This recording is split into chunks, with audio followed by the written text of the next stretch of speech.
All right, welcome to Social Distillation, a submarine still of the internet, where we attempt to drop the bead and pour white lightning straight onto your brain.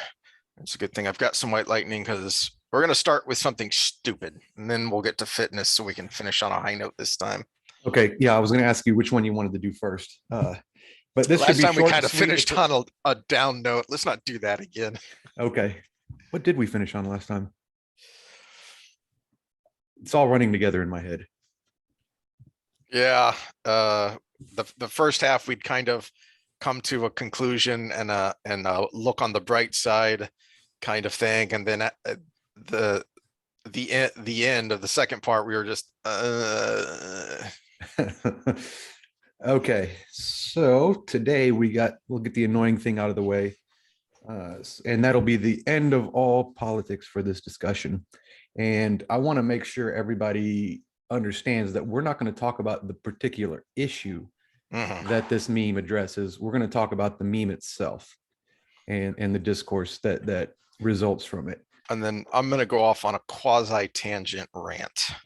Okay, let me bring it up. Some of you might have seen this floating around.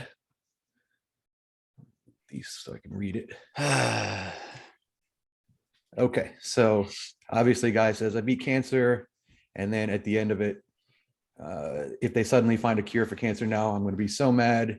And it's about student loans. I got in a little mini, it actually wasn't that bad discussion, we'll call it, in the comments.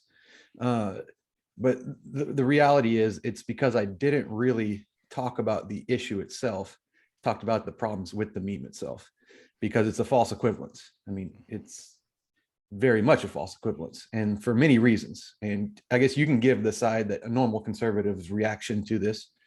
Well, before I even get to that, though, one of the things I said is that cover up that fourth panel, and it's actually a decent little meme about human nature, because there is an element to that. The example I used when I was talking about this is if you get called into your boss's office and out of the blue you get $1,000 bonus just for doing good work, you're going to feel good.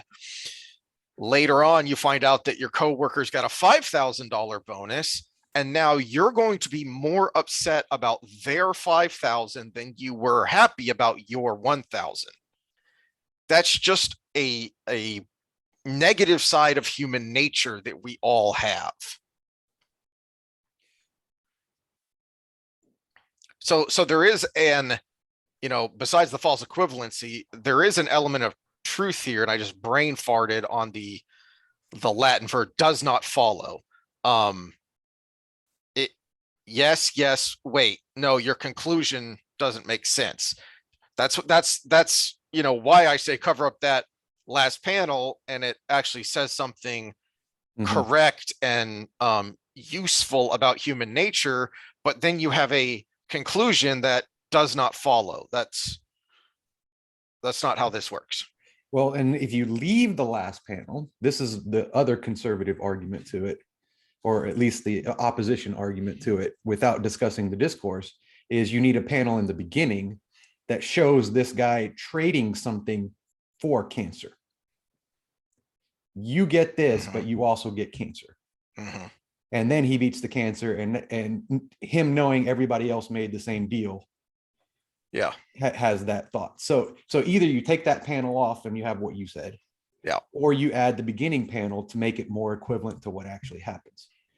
Now, the other side of the argument here is we're playing on negative emotions to create a binary again. So you're the us versus them, right?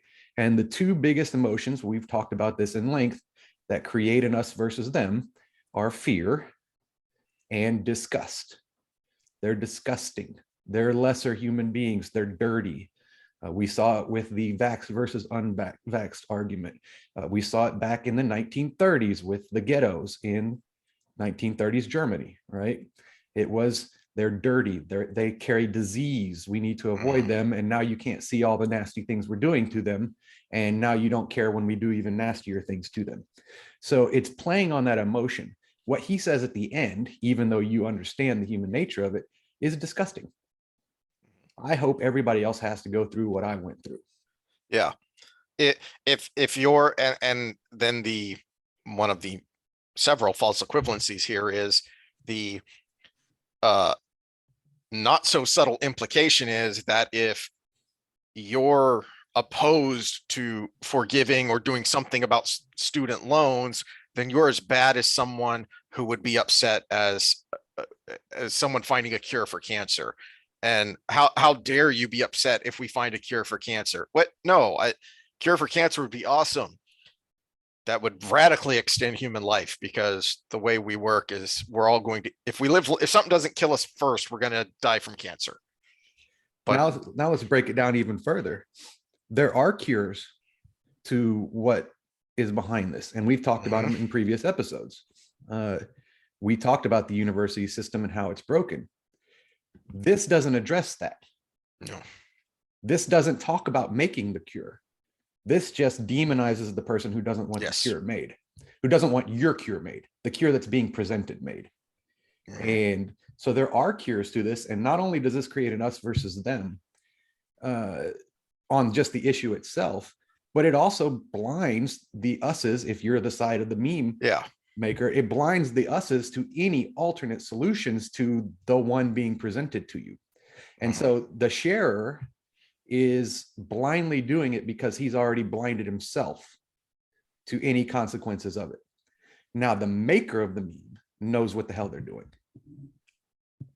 And there are people who professionally do this. I just read an article from one who was a professional meme maker, and somehow something clicked her out of it. Something where there was a disconnect enough from her own values with what she was doing, and it kind of made her rethink all the other ones. Yeah. They're professional meme makers that do this. They are employed by these organizations. And that makes me more confident to say that one of the false equivalencies here is not an accident, and is a hint on the rant I'm going to go off on later, is using the term cure in relation to student loans. Because if we just forgive student loans, then it's cured. It's gone. We don't have to worry about it anymore. But see, it's taken care of. There's no negative ramifications. It's only the cure for the people who have them right now, though.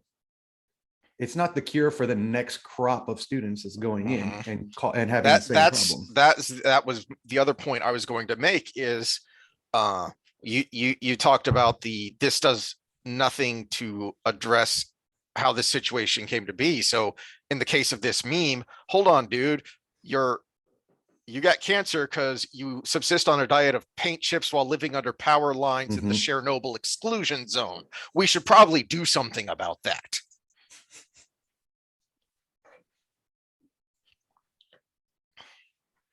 There's so many false equivalencies. We can go down that road, because you can also add to the fact that the cure for cancer for people who have cancer requires taking something from everybody who doesn't have cancer and never signed up for the cancer. So, there's so many things we can go. That's why I didn't want to talk about the issue. So I guess go ahead and go on your little rant, and then we'll go into the fun stuff.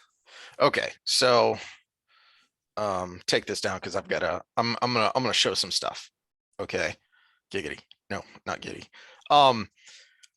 So the big false equivalency to me is that what you kind of touched on already, which is that and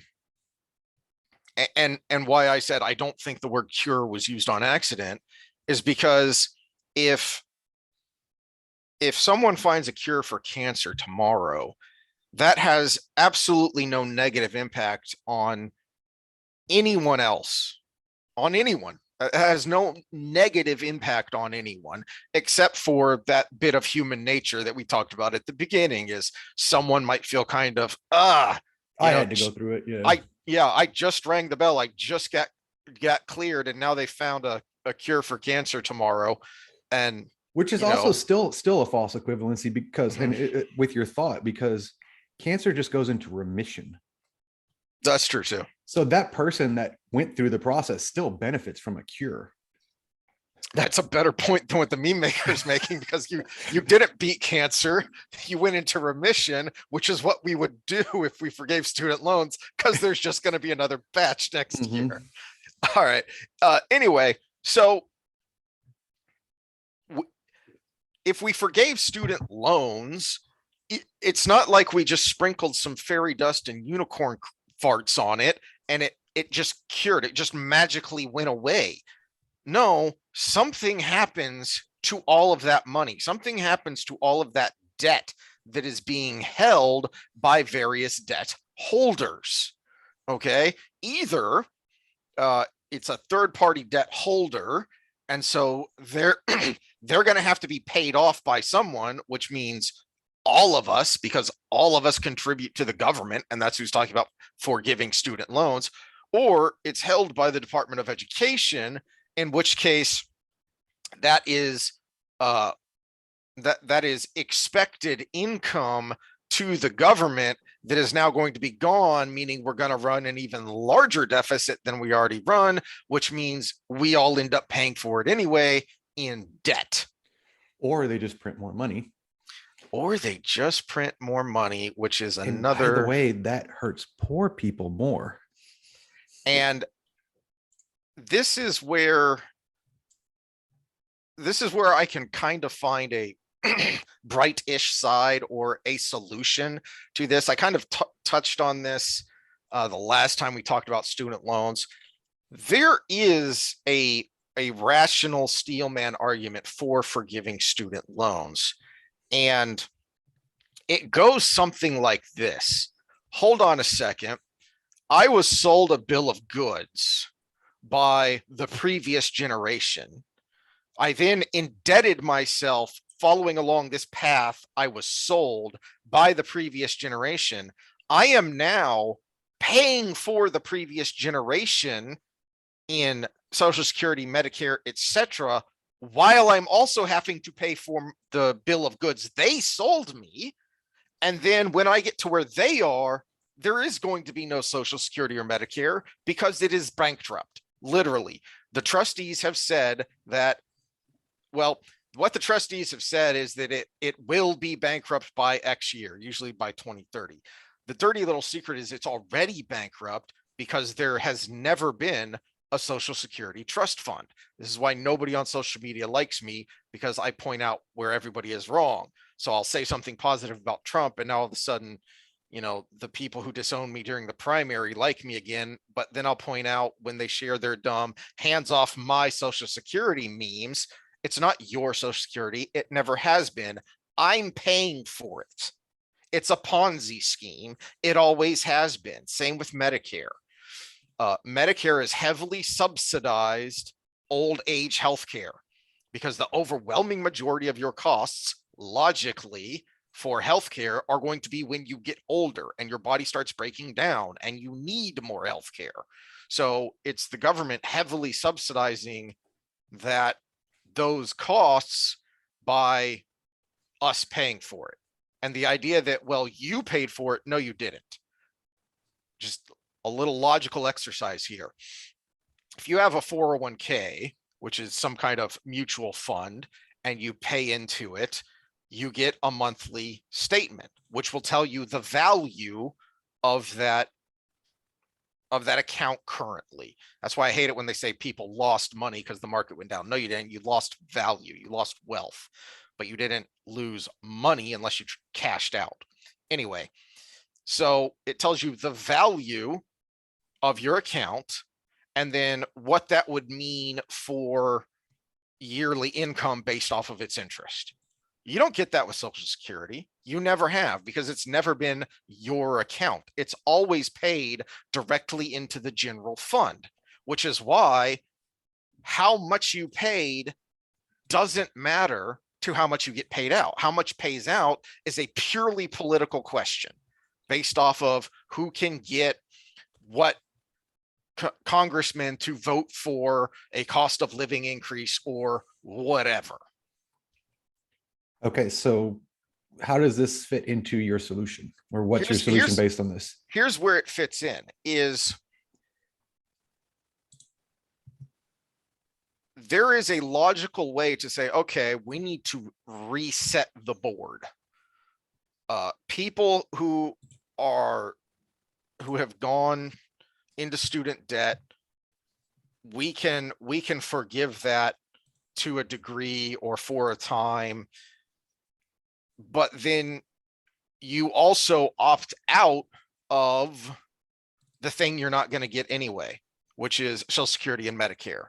If forgiving student loan was part of the hard reality that Social Security and Medicare need to either be radically transformed or better yet, just go away because we can't afford them, period. And the people who are paying for it right now are never going to see a cent of that unless it's some heavily changed scheme. So we talked about what needs to happen at the university level. You're talking about kind of the payback method, and I would like to add another variable to that. Nothing's free, right? Nothing should be free. And if we were to talk forgiveness, let's trade something for it. If you get 100% forgiveness on your degree, you have no degree. You may have picked up some skills along the way, but you have no degree. Yeah, we'll do this, but you don't get that piece of paper anymore. And then you'll find who's willing to pay the money and who's willing to give up what they have. And then we'll get a good tally on what all the useless degrees are out there. Well, and that's part of what I said was if you're making the rational steelman argument of I was sold a bill of goods, then okay, you should be able to reset in the same way that. Uh-oh. Are you there? Hello, hello. You're frozen. Oh, fiddlesticks. Okay, you're back now. All right. Okay. So if you say that is the last thing we heard. So if you say I was sold a bill of goods, so I should be able to reset, there is a rational, logical argument to that. Just like if you make bad decisions in business, you can declare bankruptcy. There are negative ramifications for that, but you can reset and start over and try again. But I want to hammer home the nothing is free, there is no free lunch, because a lot of this mentality of the student loans in the first place and now the forgiveness of the student loans comes from the fact that for almost a century, with an ever-growing federal government budget. You're frozen again. Again. Oh, budge, and then you're back. Am I still stable? You've never been stable. Well, that's fair. That's fair. All right, let's try this again. You said budget. You were about to say budgets, I think. Yeah. So the federal government's budget, its size, its scope, its interests have been growing steadily for about a century. And we've been continually kicking the can down the road of what that means. We keep thinking we can just get free stuff from the government, and there's a cost to that. That cost is called unfunded liabilities. And this should make you crap your pants. This is from Real Clear Politics, which is a left of center political website that mostly does polling or unfunded government liabilities are ticking time bomb. Now, this is from January of 2019, and it's because a major part of the Democrat primary in 2020 was Medicare for all. Okay, except that at the time of this, 122 trillion in payments the government owes and has promised its citizens. That's what an unfunded liability is. If I write you an IOU for $1 million, that's obviously money I don't have. And at some point, reality just dictates that you're going to cash that IOU in at some point. And what am I going to do when I sure as heck don't have $1 million? So these substantial risks and significant challenges, now too politically painful to address and resolve, are baked into the debt bomb and scheduled to explode sooner than you think. Again, this is 2019. It has gotten much, much worse with all of the spending we have done since COVID hit.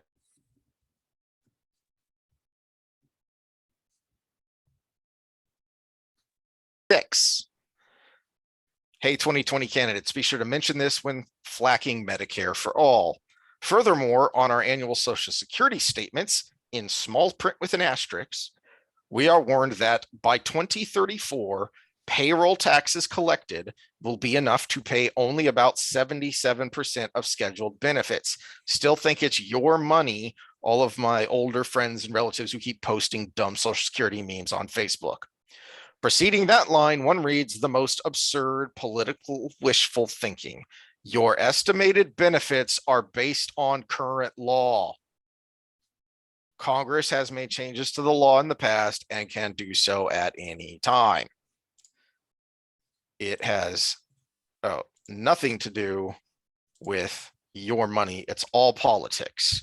And it's because of politics that we keep kicking the can down the road, and nobody wants to make the hard decisions of what it means to undo this mess, because I want mine. usdebtclock.org. Go here if you feel like freaking out. Numbers just keep going up. Now, it's showing unfunded liabilities at 169 trillion.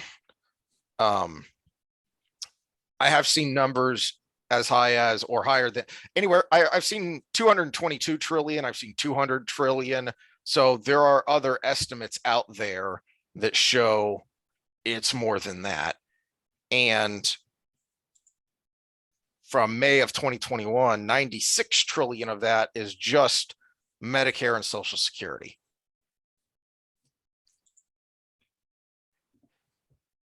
Stop thinking you can get free stuff with no trade-offs. Let me add to my give up your degree. We track this, and everybody that gives up a degree, the university they got it from, pays towards that debt because it's not free money. And this is why I say that. Because the universities have the money. Oh, yeah. I was just about to say, yep. They have the money. I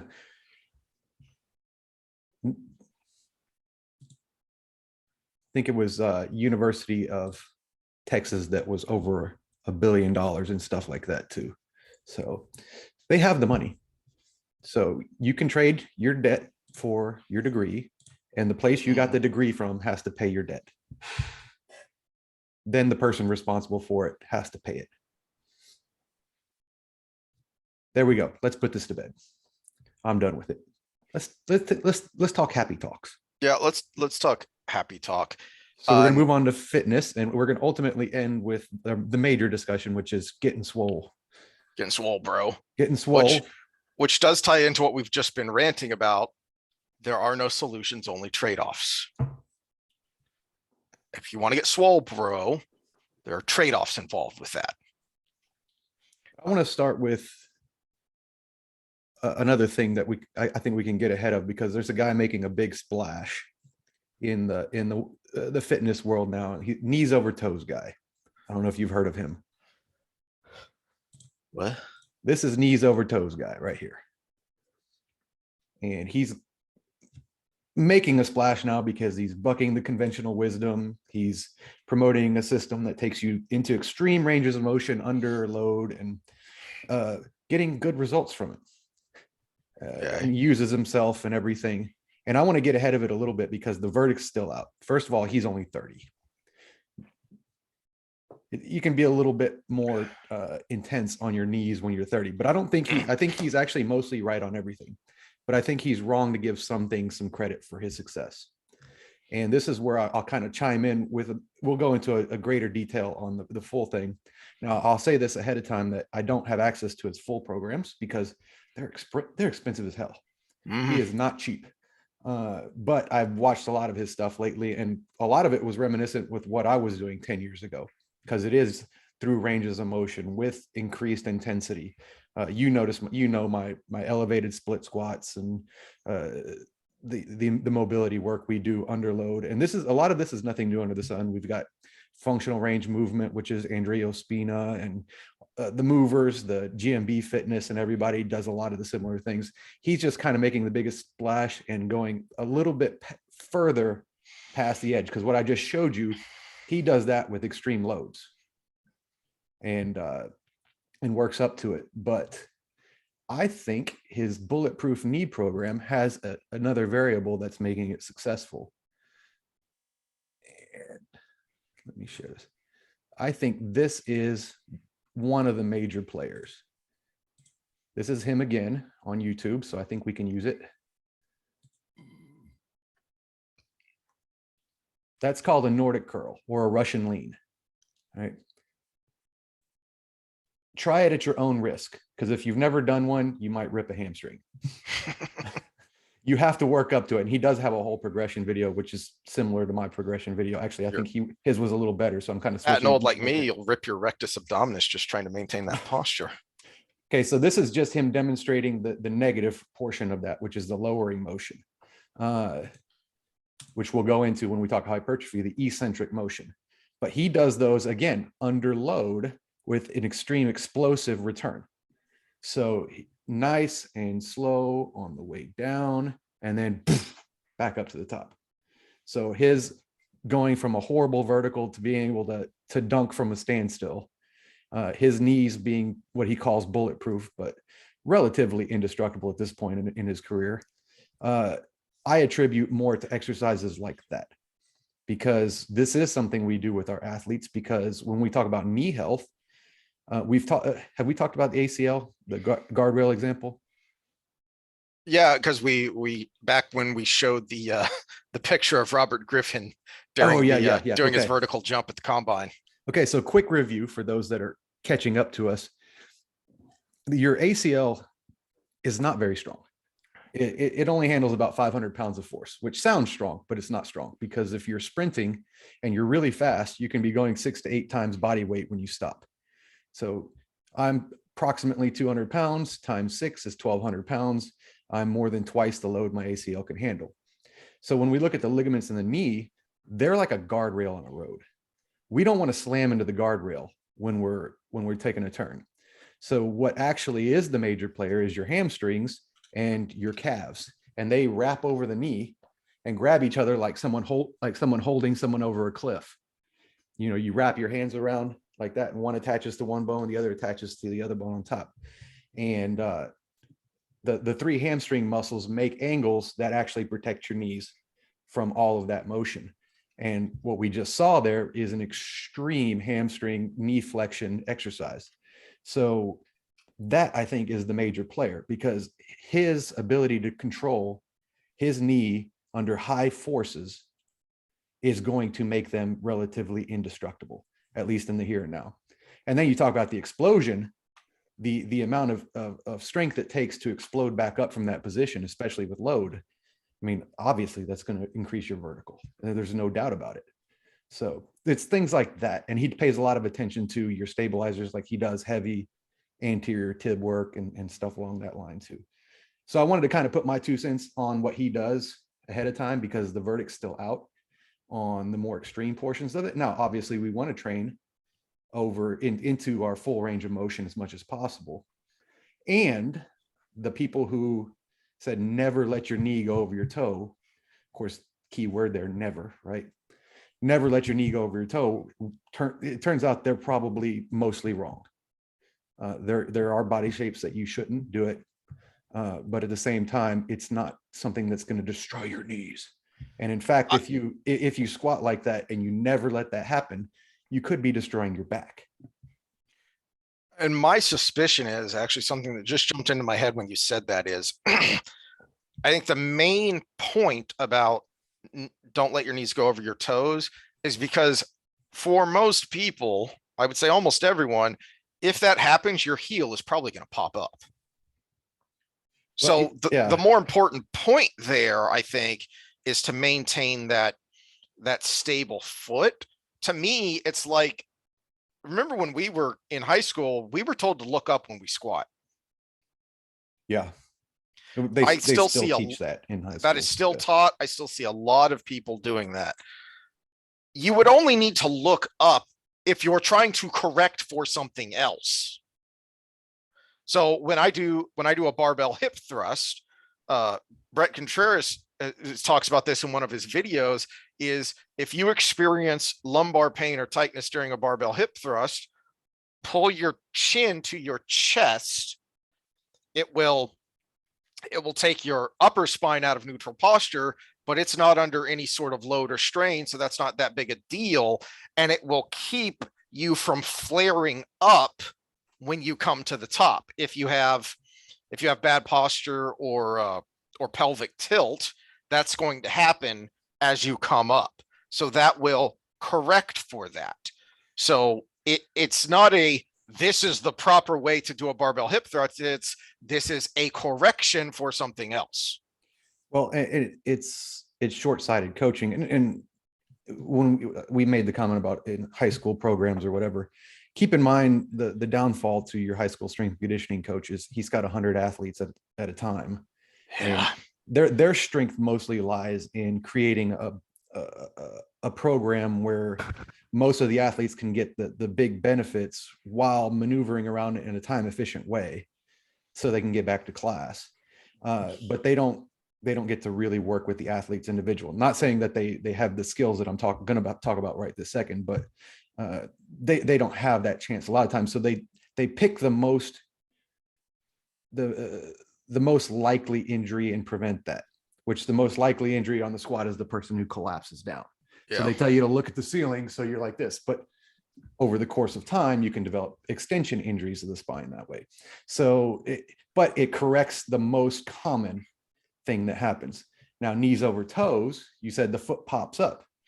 Well, if you sit back on the heels, that your knees won't track over your toes and your heels stay on the ground. But two things happen. Either you fall backwards or you lean more forward to counter the weight. So now we're talking low back injuries, which with a box squat and a power lifter stance and a low bar, you can kind of get away with that. But if you're squatting for performance and you're doing a high bar squat and you're going straight down instead of sitting back, you're either going to lean more forward or you're going to fall backwards. Trying not to laugh because when you said that, the first thing to pop into my head was just do low bar, bro. And then I thought of the Hitler video meme from Downfall with what is this? I mean, would we even be able to show that video on YouTube right now just because a certain person's in it? Who knows? An actor playing a certain person is even though that's an incredible movie, very true to the history, and there have been a ton of memes on that scene. So, but again, the point is the sit back, don't let your knees track forward, guys. In turn, we're jacking more backs along the way, and they weren't taking into account the anatomy or what the fix to being able to go knees over toes without hurting your knees. And the anatomy, so my tibia is longer than my femur. So I've measured this, that my tibia is longer than my femur. I cannot do a sit back squat without falling or leaning extremely far forward. So because of that shape of my leg, I have to track forward a little bit. But then you talk about the heels coming up. That's not just a natural thing that happens. That's a lack of dorsiflexion. So if the dorsiflexion is the ankle being able to come up, right? Plantar flexion is pointing your toe like a ballerina. Dorsiflexion is pulling it up. So that actually tells us we have something to work on. If I can't do a toe touch squat and sit down my butt on my heels without my feet turning out or my heels coming up, that gives me something as a coach to say, we need to work on that because that needs to be able to move or it's going to be a big problem later.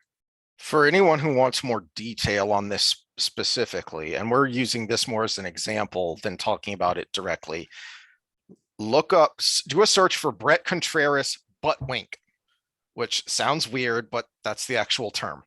So it's when your butt curls under you while you're squatting. And not only does he do a very good explainer for why that happens, but he also does a good explainer for how to fix it. That is not a one size fits all correction. He also pulls out a little skeleton model to show you what's happening to the bones while you're squatting. And the one size fits all is the real thing you're kind of ranting about here. And it's something I wanted to bring up, which, so, okay. I don't know who the person in the picture is because I just Googled this real quick, but that's a butt wink. Yeah. So contrast with this book that I talked about a little bit of everything you're eating is killing you, everything you know is wrong, and it's not your fault, and here, follow my program to fix everything. Compare that with Mr. Professor Dr. McGill's book here of the back mechanic, which the first chapter is called Myth Busting. And he goes through a bunch of common knowledge about back injury and back rehabilitation. And one of the things that he continues to repeat over and over through that chapter is back pain is a complex problem.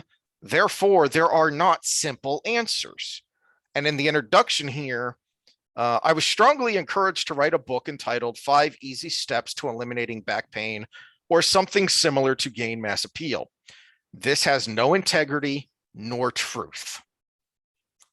So this is how you know this is someone who you can trust. That doesn't mean he's right all the time. That doesn't necessarily mean he's even right for you, but this is someone who is approaching problems honestly. I've mentioned that Ty Cobb biography I'm reading. One of the reasons I trust it so much, one, I've actually double checked some of his sources enough to feel confident that, okay, his sources are actually legit. But then within the text itself, he makes a point to tell you how he knows the things he knows, that this or that person was writing it. These were personal letters that have been preserved.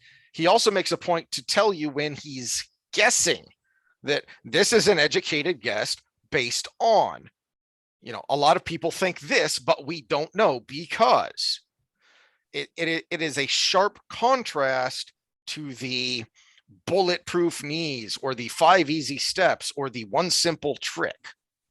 Life is very rarely a one simple trick to fix anything. Well, knees over toes guy, I'll give him credit. It's not one simple trick in his thing. He just attributes some things as the major players. So that's why I said I haven't been able to dive into his full program, because it's like $50 a month. Yeah. Well, and McGill kind of, he doesn't address that, but he does talk about that idea.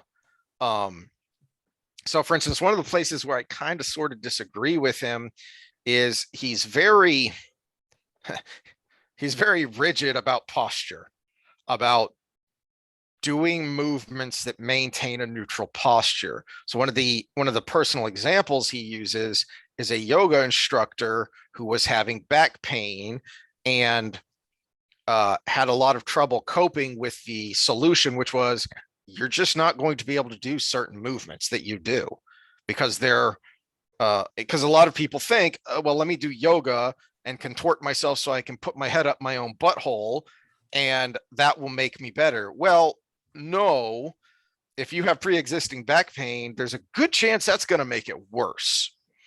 So I do think there are times and places for taking your spine out of neutral and moving it through different ranges. Usually that should be done, if not always, that should be done as a body weight movement. If you are putting that under load, I feel like you're asking for trouble. And that's my first instinct with this guy's program, which is, okay, well, hold on a second. And this is actually something we're going to address when we start talking about hypertrophy is, well, what's your starting fitness level for this program? What about what I want to point something out when it comes to yoga too. So you keep talking and I'm just bringing these up. So one of the things to consider with any of these programs is, what's your starting fitness level? What are your starting, you showed your trigonometry last time with what's your starting range of motion. If you're under the care of a professional who actually knows what he's doing, that's something that professional should do, is put you through a range of motion to check your biomechanics and check your movement. Okay, so if you've got a bad butt wink, if you've got bad knees, if you've got a chronically sore lumbar, should you really be doing this guy's program? And if you do, is it going to help or is it going to hurt? And that's why I was careful trying to be precise in how I talked about it, because I think he's attributing some of his success to the wrong things, but I did see some of his progressions onto some of the more extreme stuff, and they were very reasonable. They were very reasonable. Progression is good. Yeah. He's not just, now start doing this. Now, for any young researchers out there that want to do a respective cohort to get things going on this, where we can kind of get some data for this, is wrestlers. Remember your wrestling shot. It's basically getting into an ATG split squat and then shooting forward onto the knee. Yeah, find a video of St. Pierre shooting a double knee or a double leg. The guy had ludicrous speed and range of motion, and he really does that to the extreme. The way he extends on that and blasts through considering he came to it so late in life, his wrestling skills were ridiculous, and he could take a shot from way farther back than you're normally supposed to be able to do. But he had such speed and technique, he was able to pull it off. Sorry, I'm just bringing up Google images on these things, but all right. So this is the middle of that shot. So you don't just lunge forward, you shoot onto the knee and then scoop from the bottom. And the reason I brought it up was, you can go do a retrospective cohort by taking everybody who's maybe, pick an age range 40 to 50 now, and separate them from I wrestled in high school and college, and they're going to have done this drill thousands and thousands of times, and then compare them to a control group that's also retrospective, just the same age range, maybe activity level, or maybe put a weight range on it or something, so you're eliminating another variable to knee problems. And who has the healthier knees, who's got the more history of knee problems at that point. And you get thousands of people in those two cohorts, you can get a pretty good strong basis for doing more maybe randomized trials on people going forward. That's a good contrast.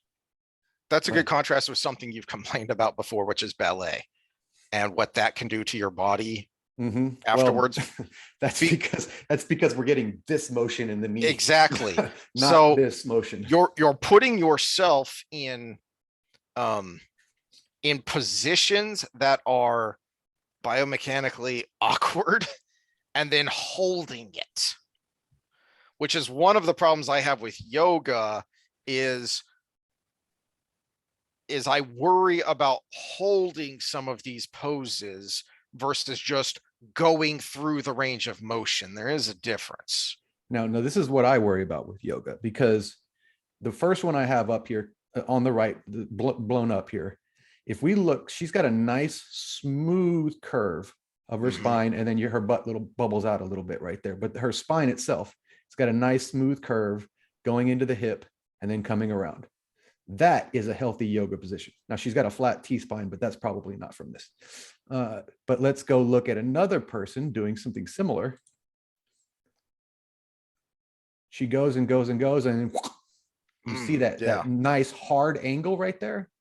That's where we start seeing the problems, when we start seeing those hard angles. Here's another. That's doing a lot of pinching at that at that one point. Yeah.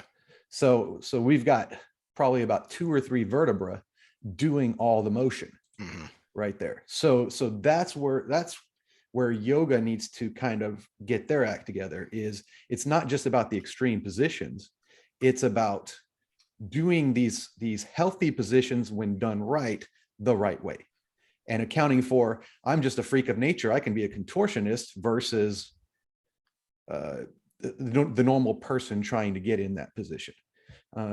So that's what I brought up when you were talking about yoga. That's the first thing I thought about. Now go to Instagram and watch your booty model doing overhead Bulgarian split squats, trying to stick her butt out the whole time, and watch her low back. It's going to go a slight curve and then over to the side. And it's like, yeah, great. You're 25. Let's talk in about 10 years. Hey, business. I can't remember which one it is. I get the two mixed up all the time. Spondylolysis and spondylolisthesis. Both of them are extension injuries of the back, but one of them is the facets get stuck together and fracture. Ow. And the other is, I think it's a shifting of the vertebra itself. So both of those are bad and both require surgery. So, well, I need to take a short break, and then let's move on to hypertrophy. We're going from extreme movement to get swole, bro. All right. I was looking for a video clip and I couldn't find a good quality one. Go look for John Panette, I'm starving. What the clip where he talks about going to the gym. He talks about yoga. That's where I got the take your head and shove it up your arse from that. And I couldn't find a good quality clip of it, so I gave up. So we're just moving on now to the next kind of trade-offs. And let me tell you where this came from. Because I get this a lot. I'm guessing you don't get it as much because you focus more on athletes and athleticism. But I would imagine I'm about half and half fitness and athletes. Yeah. So it occurred to me that a lot of the fitness stuff we've talked about could be put under the category of trying to get lean, which is what a lot of people want to do. But I'll even be more specific, lose weight. Yes. Yeah. But my grumpy old misogynist in me, what I've been talking about is trying to counter the girl workout. Okay. And when I say that, some people get annoyed, dumb people, but there is a guy workout that is also problematic. So I had to replace my AC unit. It hurt. I'm still crying on the inside. And, because they had to be here 2 days because they kept running into problems, we got to talking eventually, and it came up because they were in the garage and they saw my setup there. It came up that I'm a personal trainer, and so we got to talking fitness stuff. One of the guys had gotten out of the Marines a couple of years ago, so I gave him some tips on things to do, because active duty people, you see a lot of wear and tear on the knees, hips, and low back. And then the other guy, the main tech, he was asking, how do I get bigger arms? Which is a guy question that gets asked a lot. And it was problematic for him, especially because he's young, he's still in his early 20s. When he was in high school, he swam and played water polo competitively, which did not surprise me by his build, because he looked like an Olympic swimmer. He was built like that, of low 6 feet, broad shoulders, long arms, but very lean. And he works at a job that requires him to be constantly moving. So adding bulk is going to be very difficult just in general. But then you add on top of that all of the annoying misconceptions with the guy workout. Yeah. And we can go back in history a little bit to where that came from. I mean, obviously, right now we've got 3 main models to the fitness industry right now. If you look at, there's offshoots like knees over toes guy that are becoming bigger. people like myself that, I guess if you had to put me in one of the molds, it would probably be the functional trainer, which I don't fit into what that industry was, but it's probably the closest. But the big ones that are the faces of the industry, powerlifting, bodybuilding, CrossFit. Those are the big players. But back in the early days, it was only bodybuilding. Yes. And in fact, if you go back and you're a nerd and you look at some history, or if you look at people talking about, there was a really good article way back in the 90s. I think it was in Muscle and Fitness, about Bruce Lee and his weightlifting program. And it was incredibly cutting edge and unique. Oh, you have it back there? Cool. I have all the books he wrote.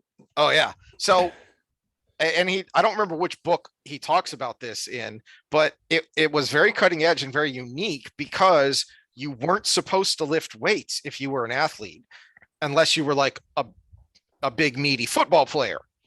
Because if you lifted weights, then you were going to bulk up like a bodybuilder, because that's who lifted weights, was bodybuilders. So if you lifted weights, you were going to bulk up, which meant, oh, you're a martial artist, you're going to lose your flexibility, you're going to lose your mobility, you're all these things. And no, it just made him stronger.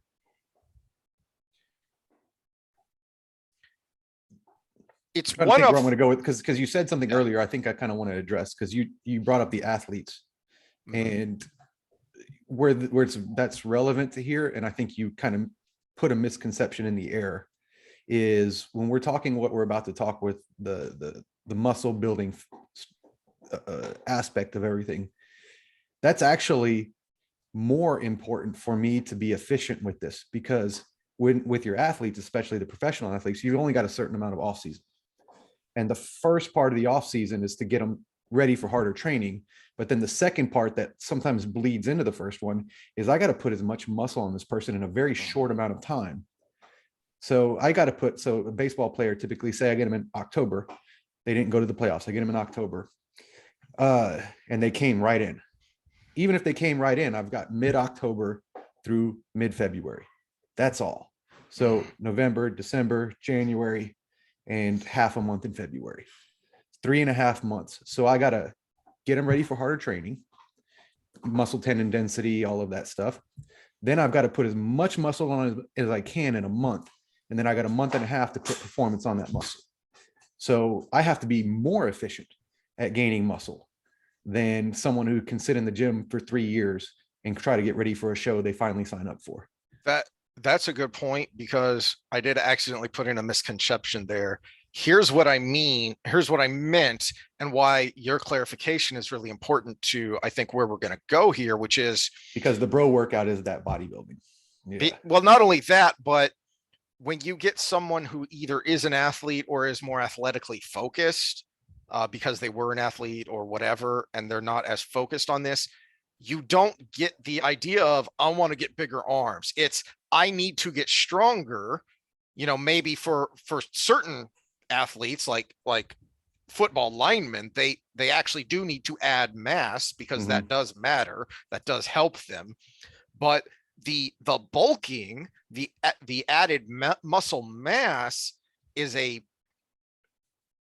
byproduct of the overall focus. It isn't the focus. Am I making sense there? So if you focus just on the bulking, you're probably going to miss the forest for the trees. Sort of. Let's go into the witchcraft first. Okay. And then we'll talk about the programming. But mass is important for those guys, because especially, you brought up the lineman. I had a client, well, I was helping with him, and then he was my client after that for a little bit. But he was close to 6'5", 6'4.5", 325 pounds. But I could lift almost as much of him, if not more, on some lifts.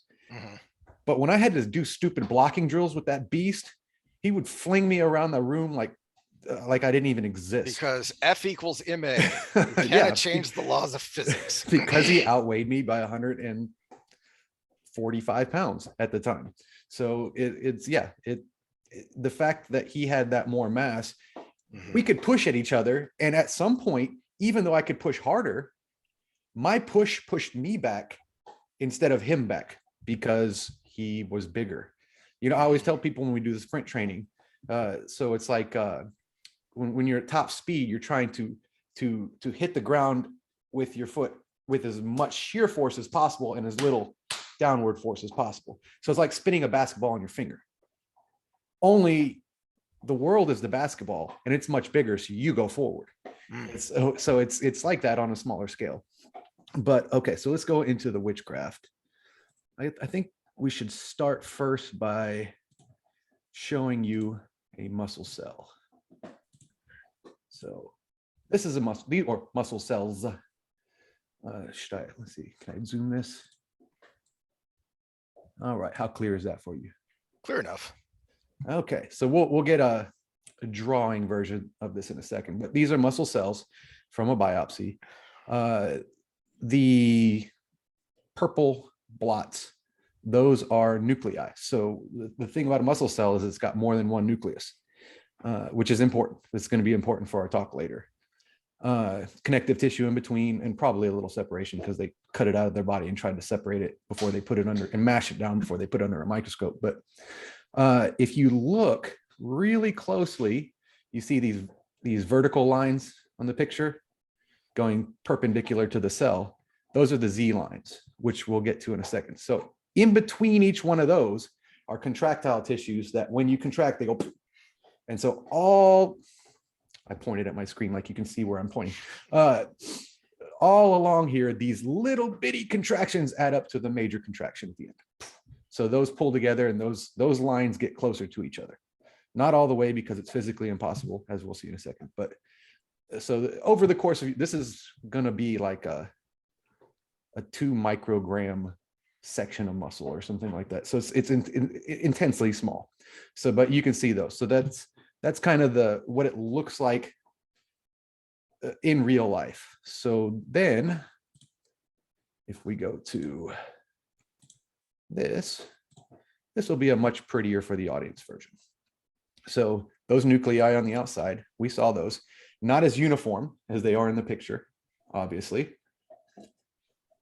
But then we break it down all the way to what's called the myofibril right here, which is, if I'm going to point here, you see these lines in the myofibril. Let me zoom in here. You see these lines? Mm-hmm. So that zigzag line, there's another zigzag line here. Those are the two ends. Those are the Z lines I just talked about. So inside there, it's the sliding filament theory. That slides along here, getting close to the center. This slides along here, getting close to the center. And that's what comes together. So it's like whoosh, a sliding motion. And then when it releases, it does this. And then you contract, it slides together. And then releases, it does this. Now, what does this have to do with gaining muscle? We have to go into how you gain muscle. And the two big theories on that were hypertrophy and hyperplasia. Hyperplasia, it's pretty much thought to not happen. Hyperplasia is making new muscle fibers. And keep in mind, muscle fiber is a muscle cell. Okay, this says not a major source of muscle growth. It hasn't been shown to be a source of muscle growth across the board, but I will say there is some recent data that shows it might be possible. Oh, let me make a side note real quick. Am I still sharing screen? Nope. What did I just do? I hope I didn't stop us. Okay. So when we talk about the science, we've been studying muscle cells for over 120 years, and we're still having a debate on whether hyperplasia exists. There is no the science. There is no the truth. I'm the science. And again, in layman's terms, what we're talking about here is when you gain muscle mass, do you make more muscle cells, more muscle fibers, or do you make your existing fibers bigger? Okay, and that's where we get to hypertrophy. So hyperplasia, more muscle fibers. Hypertrophy, increase in size of the fiber itself. Now, again, there's a lot of debated things going on here. So I'm going to kind of keep it a little bit simple because, and I think this is the best graphic for it right here, because there's two major mechanisms here. Now, the details about the mechanisms are still under debate, but there's two major things that happen that cause the muscle to grow. The myofibrillar hypertrophy, which I showed you that. Can I skip back and forth between pictures quickly? Yep. No, not that one. Why? Okay, so only got two available to me. Let me stop. Why would you come up? Okay, so there's your myofibril, right? And those are your filaments inside. So what we called it myofibrillar hypertrophy. All right. Hypertrophy, we'll just keep it simple, call it growth. Did I just switch those pictures? Nope. I'm still looking at the myofibril drawing. Okay. Did it switch now? Nope. Damn it. The drawing with the cell or the drawing with the descriptions? The drawing with the descriptions of the fibrils and the mitochondria and the filaments and the sarcolemma. Oh God, I'm having flashbacks. Okay, so let me. Now are we to the screen I want? Yes, the one with sarcastic hypertrophy, which is what I do. Okay, so those myofibers inside there, the evidence that's here, and again, we're gonna stave the details for now. The evidence that's here is when they mark proteins, which they put a chemical on it so it shows a different color, and then they can see that inside what's going on in the cell. A bunch of protein shuttles in to that area. Now, what actually happens there, we don't know, because we can never have the same biopsy twice. I can't take a biopsy of somebody, have them do a 6-week program, and take that exact same biopsy and test it, right?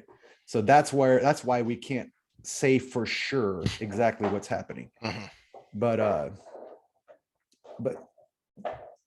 the theory is that those proteins shuttling in, so if you look at the top one, you started with 4 fibers inside that fibril, right? And then those proteins shuttling in create more of those within the cell. So that's the theory of where the protein's going. So now that's an overview. Now, the other part of getting bigger giant muscles is sarcoplasmic hypertrophy. So the sarcoplasm is the cytoplasm, excuse me, is the stuff inside there that's not the actual fibers. It's the fluid, it's the substrates, it's all of that. So we can kind of have two things going on at once. And I want to do the whiteboard. Can I do the whiteboard? Yeah. Where's my stylus? There it is. Did the whiteboard come up? Yep. Okay, so this is your original cell. All right. We could have erase. Let's go into short term. So short-term effects. So I train for 2 weeks, and I'm doing resistance training, relatively high, moderate reps. That cell, all of it. Oh, dang it. This one. I need a different color. So I'm changing the color of our cell. Okay. That cell gets really swollen, and this can happen after the first training session. Yeah. But there's still only 4 myofibrils inside there. All right. So it's swollen up. And why is that? Because we need things like glucose in the cell. And with all the glucose coming into the cell comes water. We talked about energy systems. Creatine comes into the cell. And with creatine comes more water. If there are other proteins that are in the cell, the titans that are in the sarcoplasmic reticulum, for instance, also come in. So we'll call those titans, tits. All right. Then, so all of that's going in there. So that's an immediate effect. This is when you hear a bro talking about getting a pump. Yeah, you're getting the pump, but this is also the pump after the pump. And it's one of the ways that stop looking at magazines and thinking I want to look like that, because besides the photoshopping, besides the lighting, besides everything else, before they take that picture, they get a pump. So they artificially, they inflate their muscles. They inflate the pump by doing things like taking insulin. So there's all of these things, and this is just some of the things. These are the major players, because so say I'm doing sets of 15. We talked about this in energy systems. My major substrate is glucose, right? So the adaptive process, so now it's not just the first workout, it's over a little bit of time, is your body is going to defend itself against the stress you're putting it under. So you're going to inherently keep a bigger store of glucose. Now we're using creatine for all our contractions, so you're going to have a greater store of creatine. With all of that comes water, H2O, because they're attached to those molecules. And then the proteins is a little bit longer of an adaptation. But these things, after the first time, they shuttle in there to help repair. After subsequent bouts, they shuttle in there to be ready for the next bout, because your body's learning.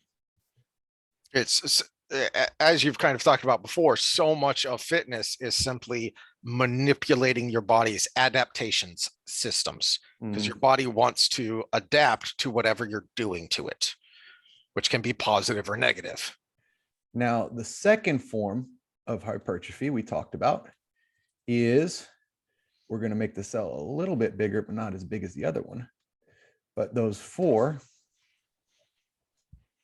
became 8. So this is the theory on what happens when those proteins are being shuttled inside the myofibril.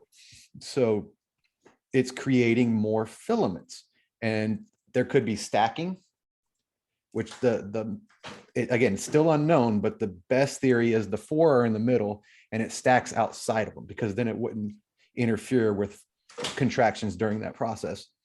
But that's just going to cause the cell to get bigger on its own, right? Because there's just more substance to it. So it's a little bit bigger, not as big as that swollen. Now, when you're looking at something like this, where I made that drawing just a little bit bigger, we're looking at like maybe your high strength training that requires a harder contraction, but you're not going to get that giant glucose store. You're not going to get that. You may get an extra creatine store, but so that's going to get bigger on its own, but at the same time, not quite as big as that swelling with the substrates. Now, optimally, we can do this part long enough and include some higher intensity, and we get, let me move our faces on our screen so I can use that part of the board.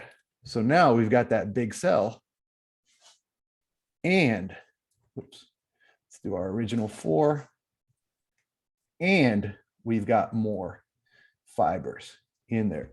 So now we're talking long-term hypertrophy. So this first one, this one here, that's your pump, and it can be more permanent. But at the same time, if I do a 4-week program and I achieve this big substrate increase with very little myofilament increase, then it's not going to take very long for the cells to realize, after stopping training, to say, oh, you know what? We don't need all this glucose anymore. We don't need all this creatine anymore. And so then all those substrates are going to stop being stored in there. So the faster gains are also the faster losses. Now this big increase in filaments is going to give you a harder muscle contraction, but at the same time, those substrates do other things. So first of all, you're going to be a one-trick pony, and you might be setting yourself up for injury. So the ideal is we adapt our muscles in multiple ways so we get that nice long-term. So yes, this person stops training, that the substrates are going to go down, but at the same time, there's still the more filaments. So then they start training again, the substrates are going to come back faster. Or when the substrates come back faster, you still have a bigger muscle. And it's not just detraining. You could have training cycles and end up in a wave going up, as we've drawn before. Yeah. So those are the different types of hypertrophy and how they could kind of play out. You want thoughts on that before we go into how? No, that's the witchcraft. The basic point being, what you do to the cell, you do to the muscle. So you've got to figure out how to get those elements into the cell to strengthen it, so that all of those cells strengthen the muscle. Now, before we get on to the how, the kind of practical programming of how you achieve that witchcraft, I do want to point out that as I've said a couple times, there are no solutions, only trade-offs. So we do, I think, have to dispel a couple of things about the bodybuilding myth. We already talked about one of them, which was, Bruce Lee, you can't lift weights. You're going to get bulky and lose all your flexibility and stuff. And no, he just got better. Right. Mm-hmm. So there is that element to it. And so as an extreme example, whoops, that was the wrong button. Stop that. And here we go. Talked about him before. Ronnie Coleman. This is a really old picture. He's little. Okay, exactly. What do you mean he's little? Well, we'll get to that in a second. So this is Ronnie Coleman way back. I'm pretty sure this is before he won his first Mr. Olympia, but he's getting close. So powerlifter in high school, got into bodybuilding, big guy. He kept getting bigger and kept getting bigger. And this is what he looked like towards the end of his career here, which led to here he is now, which this is him getting like his 5th back surgery. Mm-hmm. Okay. Well, he actually had an acute injury though, too. He did. Yeah. He did. Yeah. But some of the substances you put into your body to achieve this level of bulk can lead to that too, along with the repetitive use. Mm-hmm. So one of the reasons I like to use the extreme example of bodybuilders and what they do to their body is, first of all, for the bro, understand that you're not going to achieve that unless you're adding external substances of some sort, whether it's growth hormone or insulin or just straight up anabolic steroids, and you're doing a dangerous amount of volume. You're not going to achieve that. Allow you to do. Which the substances allow you to do because they help you recover. Well, here's one of my key phrases, and this is one of my mottos for my entire training career. It's not how much training you can do, it's how much training you can recover from. Yeah, which we'll get to when we start to get to the programs. So and then on the other side of that, so on the one hand, the bro who wants to get swole, hold on, let's set our expectations here. But on the other side, this is mostly women, but there are some men who, I don't need to strength train. Why are you having me lift weights? I don't want to look like a bodybuilder. You're not going to look like a bodybuilder unless you do all these things I just talked about. Two sources on this, Huberman Labs and drawing a blank on the name. Andy Garbin, I think it's Garbin, Dr. Andy Garbin. You can kind of test for that. And I thought this was really cool. Part of it is your brain muscle connection. You can kind of get an idea of how quickly your results are going to come. If you can, so think of Huberman uses his calf. So think of your calf if you're sitting down, and see if you can contract that calf without any movement. And if you can contract it hard, like you're about to get a cramp, no movement of your body, contract that as hard as you can. And if you can do that, you'll get faster results from less work. Versus if you have almost no neuromuscular control over that, it's going to take more volume. So this, I don't know how fancy we're going to get, but this could tell you where you lie in the rep range of where you're going to get your benefits to some degree. Well, I did, or not rep range, set range. I did want to share one more thing. Getting into because we're going to get into programming and theory about programming in order to achieve bulk, and so we need to, bring in experts who aren't just us. Now, there are people who will say you don't even need to work your arms directly because you work them enough on your compound movements on chest and back day. These people are maniacs and fucking heretics. These are the same people who will say you don't need a shower before the gym because you're gonna get sweaty anyway.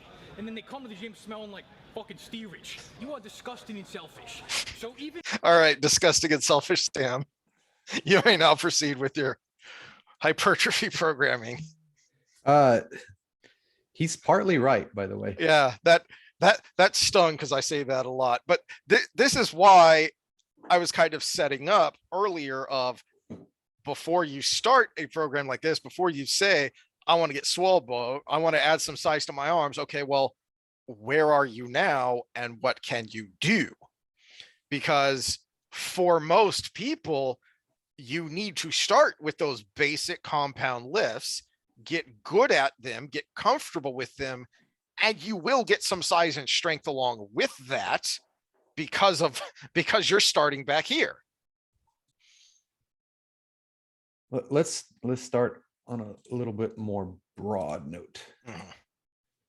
Okay, so rep ranges. This, I think, is one of the more accurate little memes out there in the fitness world. What people think, pure strength. Let me zoom this in. Let me zoom it in enough so I can show you one at a time. Pure strength, 1 to 5 reps. Strength and size, 6 to 8. Pure size, 8 to 12. Size and endurance, blah, blah, blah, all the way down, right? And that's kind of the gold standard when you look at muscle and fitness and men's health and everything. But what actually happens? It's a little bit more gray than that. And so there's a lot of truth to it. You still see it's a little darker down that middle line.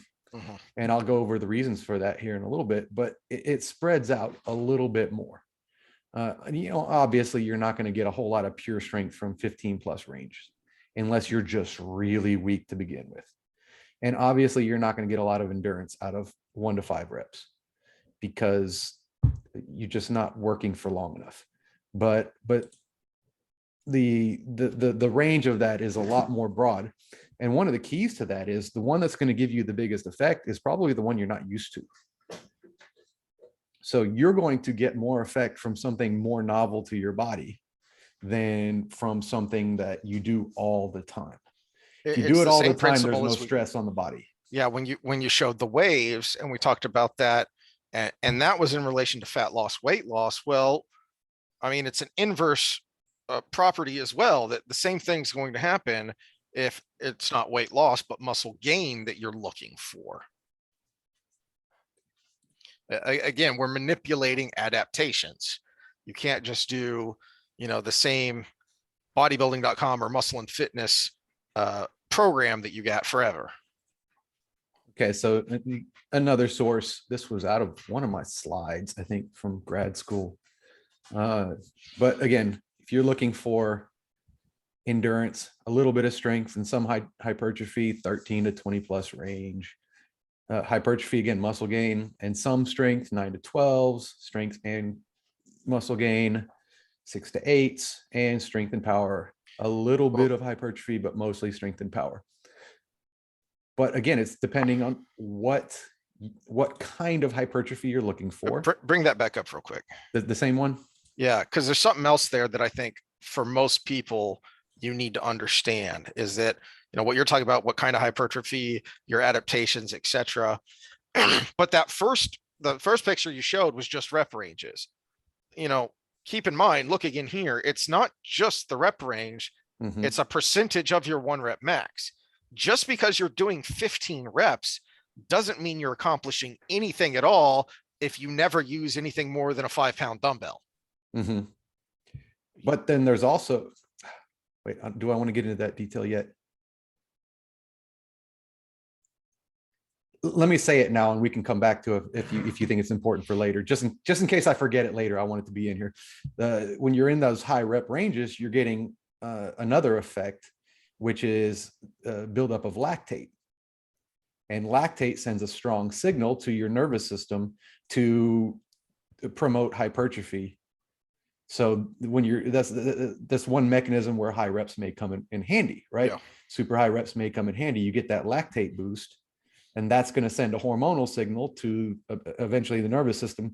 And I hate that we separate all these things so much, but I guess we have to. But the hormonal system, the neurotransmitter system are so interconnected. And then the neural system is so interconnected to the muscular system that it really is the nervous system that creates the growth, because the neurotransmitters that are sent are what stimulates all of the other processes that go through that. And I think that gets lost a lot, that adaptation, because so that 9 to 12 there, this is the old fashioned, what you showed in that first one. And that's when you get something out of, Muscle and Fitness or one of the other bodybuilding magazines, or later on the websites, that was your workout. It's do 3, 4, 5 sets of this rep range, and you always stayed there. I have been noticing the last, 3 to 5 years that some of these workouts that you'll find online are actually starting to incorporate stuff in the 15, 20 rep range. They are starting to acknowledge, oh, wait a minute here, we get more volume and we get different kind of volume if we do, some of these higher rep things. But I think they're halfway right. They're kind of accidentally getting it right by addressing that adaptation, but they're not fully addressing it like you would want to with a complete, shift in style so that you get that wave that you've talked about before. Well, and let's look at the 3 major players in growth. Okay, so we talked about 2 of them. Muscle damage, and that's on the fiber level, the myofibril, the myofibril level. Give me a break on pronunciation here.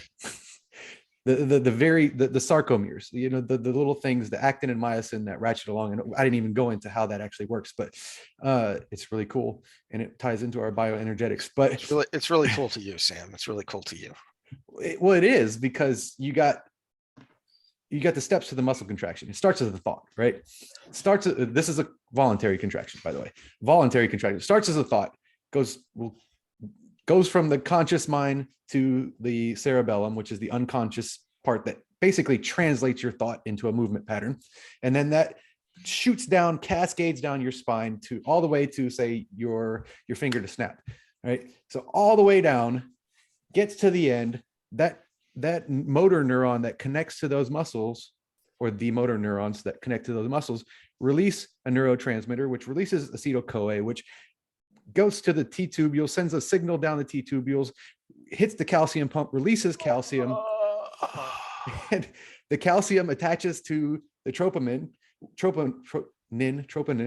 and that changes the shape of the actin. And the actin, when it changes shape, the myosin says, oh, I have an affinity for you now. And ATP releases its energy, and it ratchets, and then it doesn't have that ATP anymore, so it opens up and another one attaches, and all the way along till these things go, and you have a contraction. It's really cool. But how do I get swole, bro? How do you get swole? Well, calcium. All I remember about all the stuff you just ranted on is I remember that a calcium ion is involved in there somewhere. And I only remember that because you need vitamin D to utilize calcium. So that was my problem when my vitamin D levels went. And that's another complicated which actually it was requested that I do my bone density lecture on here at some point. So that might be about that. Yeah. In the next couple, because I actually have a full PowerPoint and everything on that. And we talked about having more visuals. So, where was I? Muscle Swole, contraction, swole, bro. Oh, the three kinds, right? So we've got more of those filaments, right? So that's one. The protein shuttling in there, whatever it does in there. So protein is shuttling in there, and it seems to have an effect. And then the second part is all the substrates coming in, and then that's from so the muscle damages the filaments, part one. The substrates coming in, creating more usable stuff within the cell. That's number two. And number three is the chemical stimulus that promotes all those other things to happen, right? So we talked, I brought up lactate. Lactate stimulates the nervous system to stimulate the muscle growth. Testosterone is another one. Testosterone is the universal enhancer. It doesn't do anything in particular. It enhances everything though. That's why you can use it for any sport and be successful. So those are two major players: IGF-1, growth hormone precursor, et cetera, et cetera. So those are the three major things that happen. So when it came to that big chart where everything was kind of more gray, all of those different places have different degrees of those three things. Like obviously the strength is going to do the most damage to the muscle. The high endurance is going to release the most lactate and is going to possibly recruit more over time muscle cells, because you're only capable of firing so many at once. Now, strength training enhances how many you can fire at once, but that still, I don't think ever gets above 10%. I think that's what the research shows. I should have had that slide. But it's somewhere very low, which is cool because we need repeated efforts to live, right?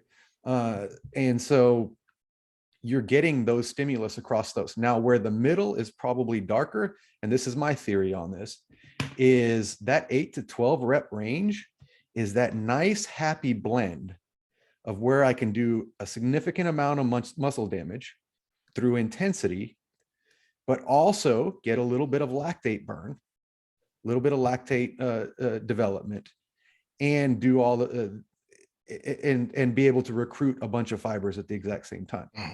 So I think that's why the 8 to 12 is kind of the gold standard for hypertrophy. I think there's also a matter of time there, because you figure a rep is a second and a half. And so you're getting past that first burst of blah, blah, blah energy stuff. My brain is hurting because you talked about aceta something or other. And acetyl-CoA, which is actually the final product of alcohol release by the digestion, which is probably why moderate drinking can actually have a positive effect. But then when you have too much of it, it actually starts binding fats together out of sugars. So there's the double-edged sword of acetyl-CoA, is we need it, and but at the same time, too much of it can do all this other stuff. All right. So are you ready to whip your thingy out and show everybody? Let me make sure I didn't have any other slides on the exact thing we're talking about here. Okay, we finished with that one.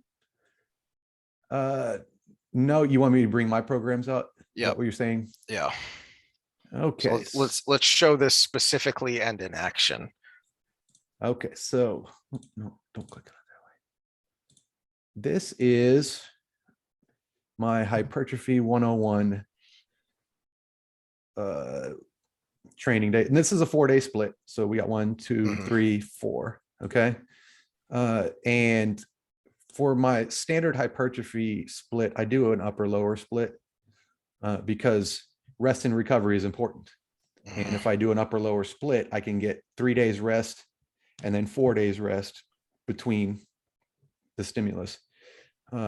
So we start with, and I've brought this one up before. I give a choice. Yeah. So I think when we were talking program density, I think maybe is when we talked about this, because you see all the little extras that you're doing in there to get to get that rehab prehab work in while you're getting that loaded work in. Mm-hmm. Well, and you see, I start with the main lift, which is spinal loaded. So I actually work on the low end of that hypertrophy range, because one of the things I try to do is make the spine robust. But when we're talking actually using it for other purposes other than just the max strength there, I'm going to try to keep it as low a volume as I can with getting the same effect. So it is in the low end, 8 to 10 instead of that 8 to 12. And then the next week I increase the volume by adding a set, and then we drop it. We add intensity by dropping the reps, and then we add a little volume after that. So there's the progression there. But going along the same line, the low end of the hypertrophy range, a little bit in between stuff that's not going to affect the lift. Then we do the secondary lift. Now it's in the higher end because they're not as intense on the, well, front squats can be, but they're a much safer option if people can do them. If I have someone that can't do front squats, I'll usually do a split squat there. And then we go down, I do my leg circuits. So now I'm mixing things. Now, the leg circuit not only is time efficient, but now we get that lactate bump. Yeah. So even though I'm only doing 8 reps of each one, because I'm doing all of these things back to back and they somewhat overlap, I can get that lactate bump in the last bit of my workout. So it's not lactate threshold the whole time like you would as an elite level cyclist, but at the same time, I can get that bump at the end by doing all of these things in progression. And then we got abs and some prehab. So that's day one. How many sets do I have? 3, 6, 8. And so if we add that to the next workout in week 1, that would be about 16 sets on the legs. And we'll get into sets over the course of a week here in a second. So then day 2, pretty much the same set and rep scheme, but now we got bench press, chin ups, a little push pull superset, and then some single joint movement. Now for max hypertrophy, what I will say is where BroScience guy got it right is we probably should be spending more time in these single joint movements. And that's that mind body connection we were talking about. The same mechanism behind, if you can contract this without moving anything else or co-contracting anything else, you're going to get a better result from it. That same mechanism causes you to get a better result by focusing on that specific part as you go. So that's a little neurological hack that you can add to your program. So if I'm doing these hammer curls, I want to focus on that bicep and upper forearm contraction as I'm going. So this is another one of those kind of gym myth, bodybuilding myth kind of things that I wanted to address too. Is there has been a lot of research, and you could probably cite specific examples off the top of your head. I can't because I'm old and tired, but you get more result from quality versus quantity. Oh yeah. So someone is going to look at that and say, hold on a second, that's not a 3-hour workout, which is what the bulking bro workout needs to be. I need to be in the gym for 3 hours. No, you don't. Well, and I can tell you why it's actually detrimental too. Yeah. So before you get to that, just again, your bona fides, if you had a high school senior come in and say, I need to put on some mass before the combine, or not the combine.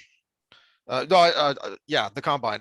If you had a college senior come in and say, I need to put on some mass before the combine, you could put them through that workout and say, okay, hypertrophy, here we go. Maybe something a little more advanced because we're talking about an elite level athlete, but it's the same basic principle of sets and reps. How much time do I have?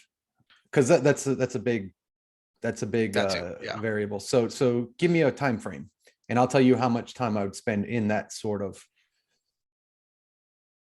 I'm saying, give me a time. So you've got 6 months.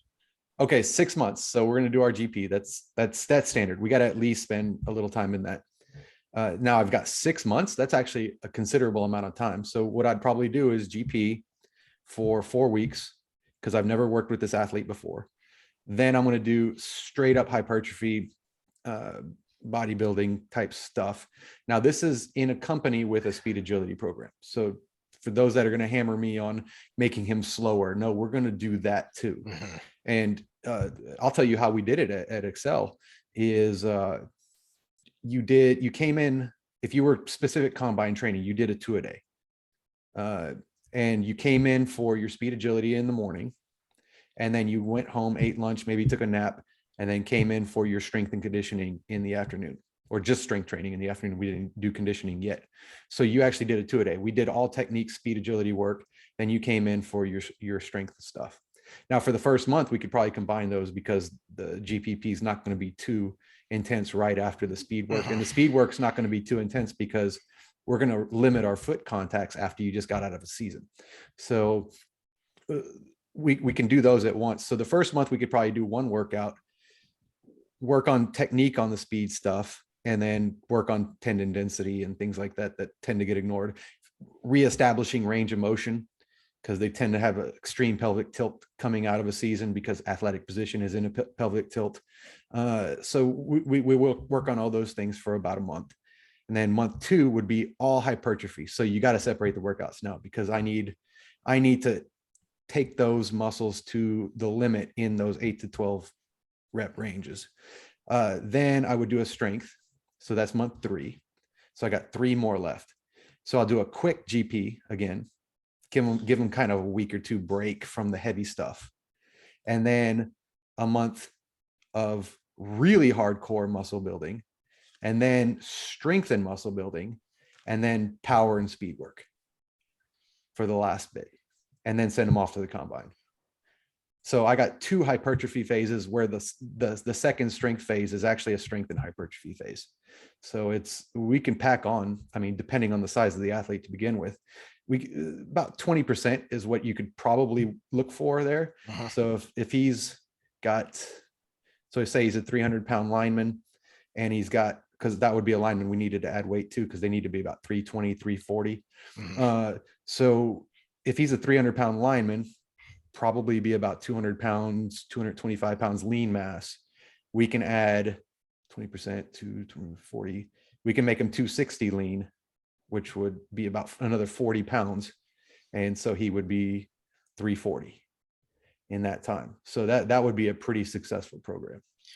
Now, the reason I ask is because the last example I had is compare and contrast that with what is a pretty, I would call, standard bulking program on the interwebs. All right. This comes from bodybuilding.com, and good old Dr. Professor Jim Stepani, who we have a nickname for, but maybe I shouldn't say it because I don't know the guy well enough to know. There's his book right there. We should call it. Oh, you do have some. I thought you had some of his stuff. So I don't mind Stepani. He's set in his old school bodybuilder ways in some ways, but he has a good head on him, and he really does adapt a little bit. But so this is his 12-week shortcut to size, and if you dig around on the internet, you can find a PDF of it, because he used to just make it available, and now bodybuilding.com's got a lot of subscription stuff to it. But you can see here is, so here's the calendar. Okay, it's a so 5-day-a-week lift. You got us on body part splits. Okay, so this is where I know I need to go now. Okay.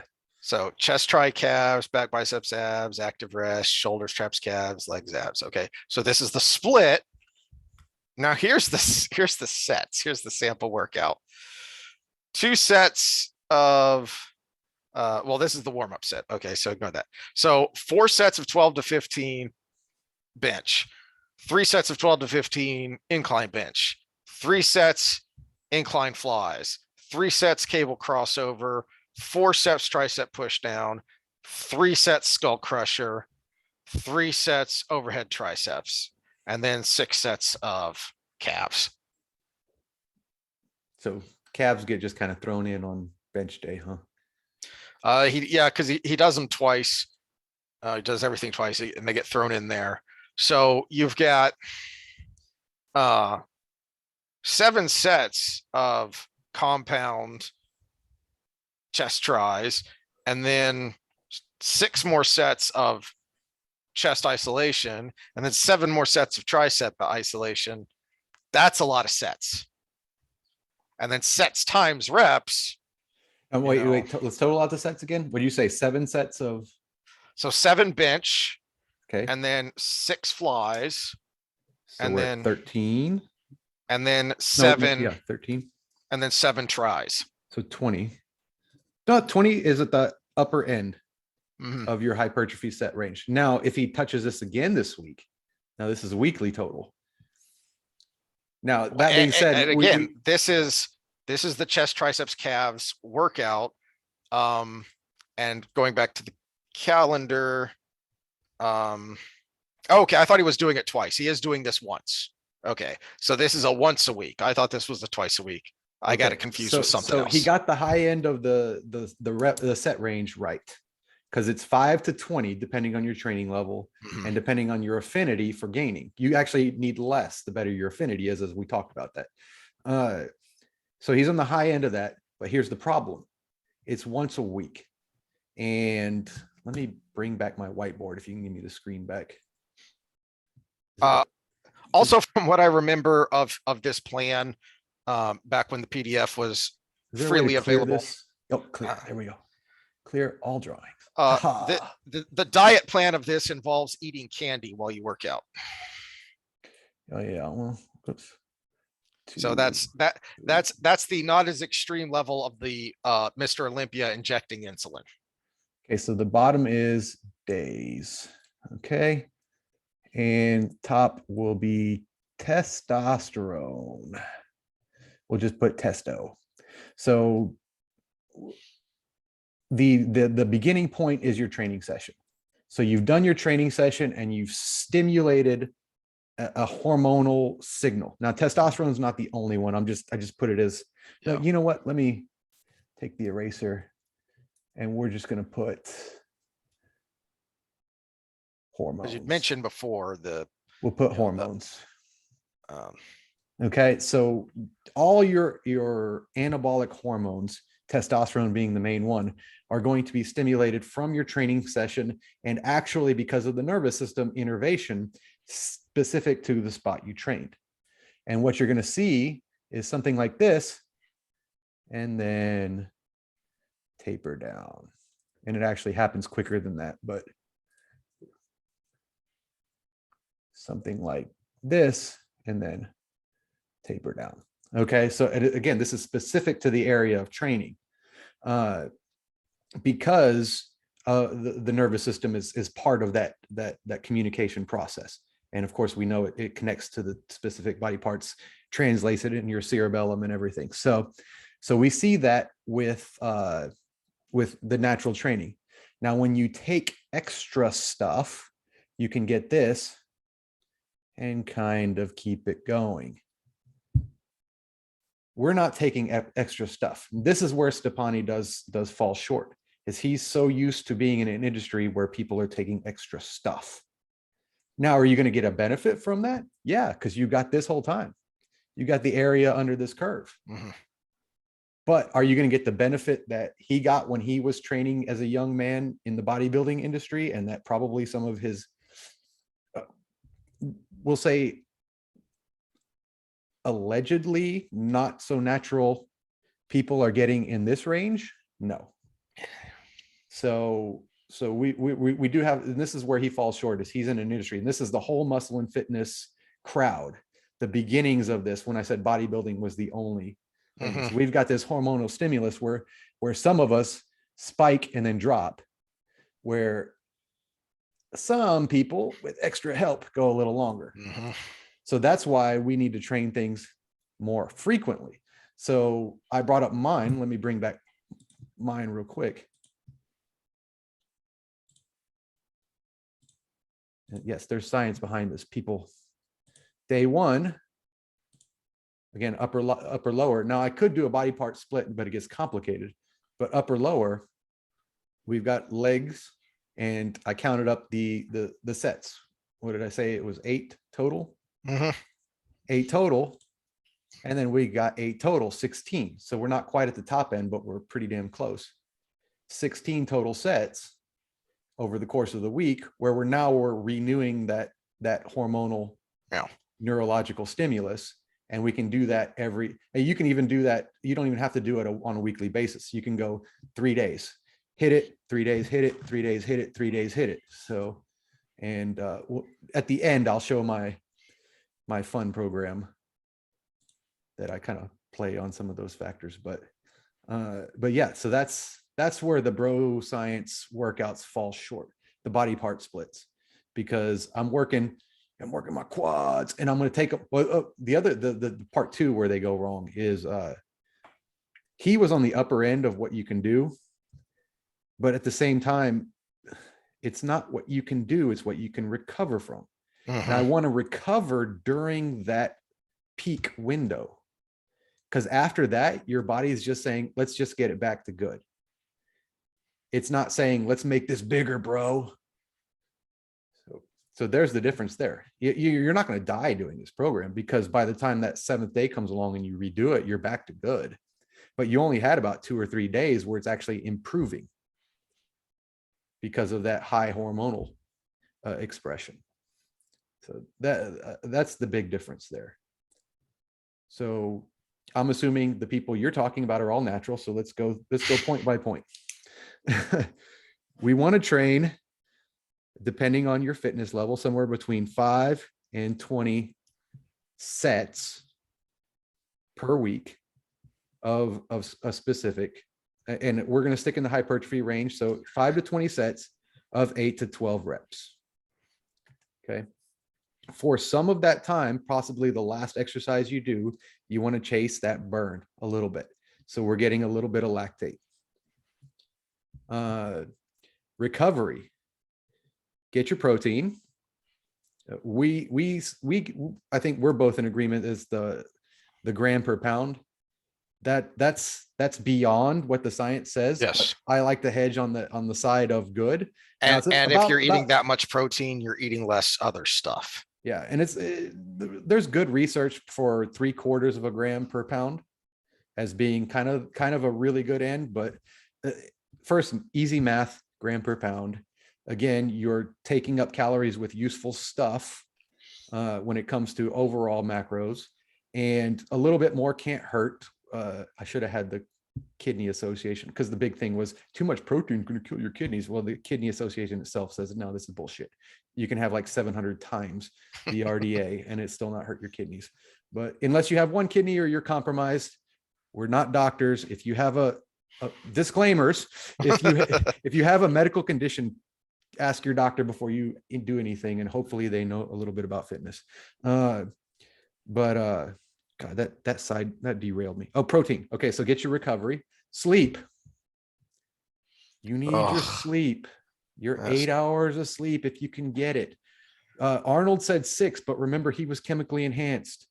So my 4.5 this morning isn't going to cut it. No, it's front squat day. And I've got a slide that's going to make me sad, but I've got another one. Hold on, let me make sure I have the right one. Where's NSCA? There's NSCA. Oh, this is going to make me sad. Where's my screen? What are you about to blindside me with? Let me stop. Oh, that's why I was messed up. Okay, do we have what I wanted there? The effects of alcohol on athletic performance? Yes. This is from the National Strength and Conditioning Association, and I've got several studies up I kind of went into their sources, but yeah, not looking so good. The easy ones are the hydration. Of course, prior to exercise, don't drink and then go to the gym. Come on, people. Ingestion after exercise, it inhibits replenishing glycogen stores. Alcohol is, even though it can't be directly converted into fat, it's a very high energy source. It's like putting high octane gas into your engine and your engine has two tanks. It can either pull from the high octane or it can pull from the regular, and your engine has a choice, it would choose the high octane, right? So everything you eat on top of that can be converted to fat stores because your body's preferring the alcohol energy. But let's get to recovery, effects on sleep. You asked me this question, was it a week ago or so? Yeah, you go into a quick deep sleep, but then after that, it messes up your sleep cycles. So you actually go into deep sleep for too long and you don't go through the cycles, and then you start going through nothing but the cycles without the deep sleep. And so you keep waking up. So you go from light to REM to wake up, to light to REM to wake up, to light to REM to wake up, basically. So there's that inflammatory response. This one, the science was kind of shady on that one, because depending on how older you are, that might be a good thing. Increases cortisol. Remind me of that, because I need to go back to the time of workout, like we talked about. But alcohol can increase the cortisol ratio, which obviously is great for the stress response, which is probably why you feel less stressed. But at the same time, it's not so great for the recovery response. Hangovers. If you don't know how a hangover is going to affect your training, then go ahead and dislike us now. Chronic effects. So now we go into muscle protein synthesis. Now, I did get two kind of conflicting things here, because I went to their studies, and I think this is the right one. No, this is the one.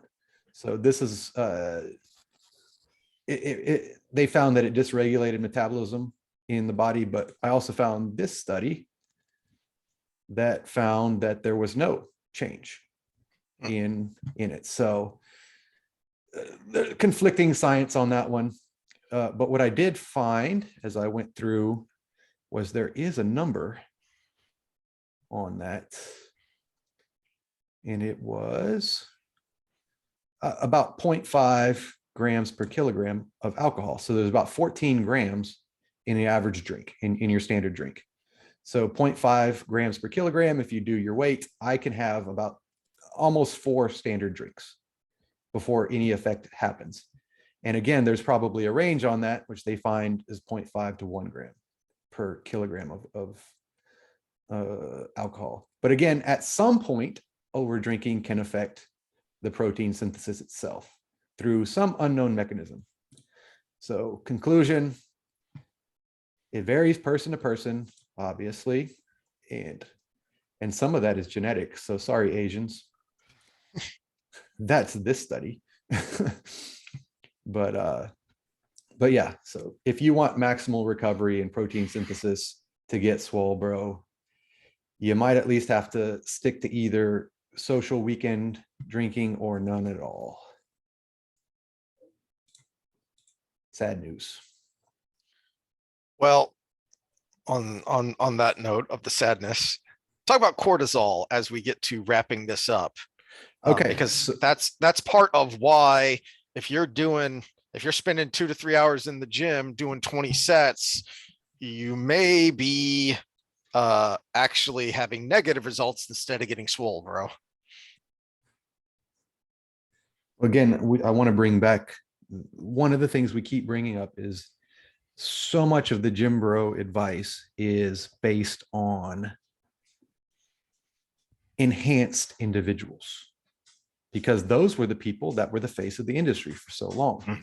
And obviously, if you're a dude that wants to get jacked, you're going to look at somebody that's extremely jacked and say, I want to do that. But then you've got to do it naturally. Hopefully you're going to do it naturally. But when you talk about 3-hour workouts and kind of the old school advice, we got a hormonal issue. So this is time of the workout and 2 very important hormones, because they work counter to each other. As cortisol rises, testosterone tends to drop. And remember, we want that spike in testosterone. Now, these are average numbers. Obviously, some people are going to be different than others. But yeah, you look at about the 65-minute mark is when they cross. So if you're spending too long in the gym, putting stress on your body, the initial fight or flight goes away and it becomes a chronic stress. And that cortisol level kind of increases. So as the cortisol increases, the testosterone decreases. Same thing happens if you spike your insulin when you need growth hormone. As insulin increases, growth hormone decreases. So now we've got hormones working against each other because of the metabolic pathways that, or I guess the neurotransmitting pathways that correspond between the two, because they work counter to each other. Testosterone is all about growth. Cortisol is all about surviving the moment, right? We get a cortisol spike in the morning because waking up is stressful. Yeah. Sometimes more than others. But we want a growth hormone spike as we're sleeping because we want a recovery state. We want a relaxed state. So we want a relaxed state for our body to recover, so growth hormone goes up. All these things work counter to each other. So if you're spending way too long in the gym, now I'm going to put an asterisk by this, because I don't know if you can extend that time because you're not in a very stressful environment, i.e. you're doing your 10 reps and then you're taking 10 selfies and then spending 30 minutes on Instagram, and then you do another 10 reps. So I don't know where modern technology plays into this data, but working out at a decent intensity for more than 60. But that gets back to the quality versus quantity. Okay. If you're in the rep range you should be working at to achieve hypertrophy, you should be resting 60 seconds. Approximately, right? 60 to 90 seconds. Yeah. So if you're just hanging out playing on your phone, time that, see how long you're actually taking, because if you're only going 60 to 90 seconds between sets, you're going to get through pretty quick and you're going to be more fatigued. Mm-hmm. And that's just if you straight rest, right? So you saw in my program, we do other things during the rest. So, and we talked about that. Go back and listen to our program density talk, where that's finding something to do to time out that rest. So you don't sit there and have a stopwatch because okay, well, now doing 8 reps of this and then 8 reps of that, and then, moving between everything. That's going to be my rest. And then I get back to my main lift. Or Nick Tomolino's method when he was with, I think, the Baltimore Ravens. He would get 3 strength training sessions a week, maybe, with these people. And he's like, okay, so we're going to do our 3 rep max. So you need a 4-minute rest. So what I'm going to do is you're going to do your 3 rep max deadlift. You're going to get 2 minutes. And then you're going to do your 3 rep max bench press, because that has nothing to do with your deadlift. And then you're going to get 2 minutes and you're going to deadlift again. So now he cut in half his workouts, because they'd have to do total body every time because he only had 3 times a week. And so he would cut in half his workouts by mixing the stimulus. Now, obviously they're training at a high intensity, so he did give him the 2-minute rest, but you can do things like that as well. So play with the density stuff, because sometimes you find a mix and you just feel great the whole time you're moving. So we did rest and recovery. We did time. Was there anything else before I show my super fancy hypertrophy program? Well, I do want to, touch back one more time as we're kind of wrapping things up here. I played it kind of as a joke, but also because I say that a lot of you don't need to be sitting there doing curls. You just do some more back work. There is truth to that, but I will do curls and I will have other people do curls, but it depends on where you're at, what you're trying to achieve, and what you can do and recover from. Well, and volume load is the key to hypertrophy. And there is a top end of that, and it seems to be about the 20 set range per week. Now, again, everything's variable, and I think you can train volume to be higher, but 20 sets at 12 reps, say you're at the high end of your rep range, that's 240 reps. And if you're doing an exercise you can do 100 pounds on, that's 24,000 pounds of load you've done that week. That's a lot of stress and strain on your body. Now eat your food, get your sleep, and repeat it the next week. So it's not a difficult formula to really follow. It's just a little bit time consuming in the beginning if you're writing your own programs. But now you've got the parameters when you see another program. So we just looked at Stepani's. Yes. But I've seen other crazy stuff out there. Look at your CrossFit day. The problem with CrossFit is it's random, right? And so look at your week of WODs, WOD being workout of the day for people that aren't familiar with CrossFit, and look at this week how you might have ended up with 30 sets of tricep work. That's how this 1 gallon Houston ended up with gosh, daggett, what's the disease you get when when blood vessels start or blood cells start bursting, right? Yeah. Oh gosh, I'm drawing a blank on the name. Starts with M. I can't remember. They made a mascot for it because they were kind of owning it. Damn it. Which was very silly. Either way, it's not good because your body blocks off the area that's damaged, so it can't release any more proteins into your kidneys, and you get a bunch of fluid buildup. But when I saw the workouts that caused it, it was push-up burpees one day, and then they did these med ball things, and then next day they did tricep something, and all of a sudden her arms just blew up. But yeah, it was like 30 or 40 sets of tricep involved work in 3 days time, because the program is random. So yeah, super fancy workouts. I was playing around one day, and that's not the one I want. Tell me if it switches. Did it switch? What are we looking at here? Is Hypertrophy 1, it still says. Oh yeah, this is squat or deadlift, weighted hand, blah, blah, blah. Now did it change? 6-day splits. Yes. Okay, so I wanted to play around with it. I wanted to work out 6 days in a row and hit everything twice a week.